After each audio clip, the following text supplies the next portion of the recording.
Marista. Escuta essa. Recentemente, casos de crianças cometendo maus tratos em animais vieram à tona e chocaram a população. A nossa equipe foi conferir como identificar sinais de que a criança precisa de um pouco mais de atenção e de acolhimento. Dificuldade de demonstrar sentimentos, falas irritadiças e revolta no dia a dia.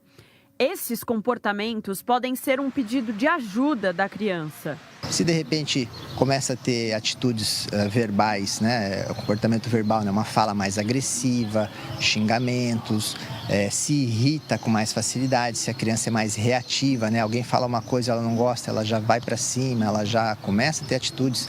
Se ela fica só no verbal ou se ela vai para agressão física, às vezes com algum coleguinha, com alguma pessoa da família, não que isso seja um indicativo de que ela vá fazer algum outro tipo de comportamento mais maldoso com o mundo, de modo geral.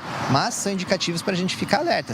Em episódios recentes de crianças cometendo maus tratos contra animais, começaram a surgir especulações sobre o que poderia estar causando esse tipo de comportamento.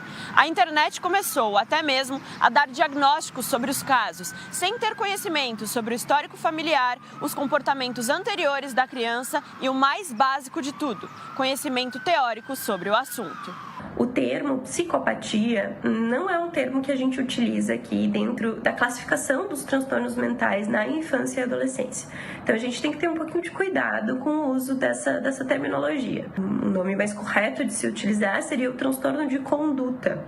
O transtorno de conduta, sim, ele se inicia ali na fase de infância e adolescência e é um transtorno caracterizado por agressões físicas a animais ou pessoas. Além disso, também pode-se ter como característica destruição de propriedades por vontade própria, engano ou roubo ou outras violações das regras sociais para aquela idade. Segundo este psicólogo, é comum que as crianças repitam comportamentos que já estão acostumadas, que veem ou vivem com frequência. Em geral, a criança já provavelmente tem algum tipo de histórico familiar já mais violento, já passou por situações de violência, presenciou isso com muita frequência, tanto vendo quanto sentindo na própria pele. Então, as crianças têm muito esse comportamento de repetir aquilo que elas vivem na sua vida em geral. Então, se elas recebem amorosidade, carinho, afeto, elas tendem a reproduzir isso da mesma forma na sua vida, com as suas relações. E se o caso é, no caso, violência, atitudes de maus tratos, ela tende a também ter esse comportamento, a reproduzir isso na sua vida, seja com pessoas, com o mundo ao seu redor. Em vez de prisões ou retaliações, os menores precisam receber um acolhimento, já que a legislação brasileira entende que eles não têm autonomia, condição de tomar decisões. A criança, quando ela pratica um ato infracional, ela tem como consequência as chamadas medidas de proteção.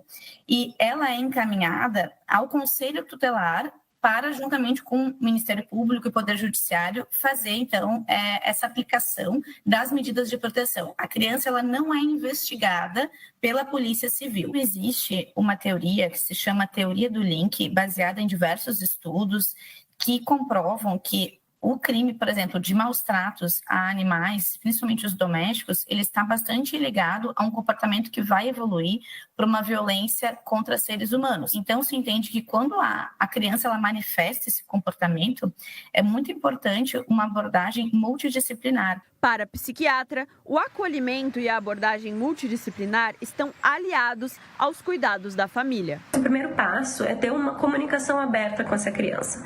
Então, sentar e trazer para ela as preocupações da família, do que tem acontecido, dos comportamentos que estão sendo vistos como violentos, agressivos, né? Então, ter essa abertura de fala, de diálogo com a criança. Eu acho que a mensagem principal que eu quero deixar é: famílias, busquem ajuda, né? Existem inúmeros profissionais que estão aí para avaliar essa criança, identificar sinais e sintomas junto com a família, identificar os ambientes que essa criança está frequentando e do que pode estar influenciando ou não nesses comportamentos agressivos.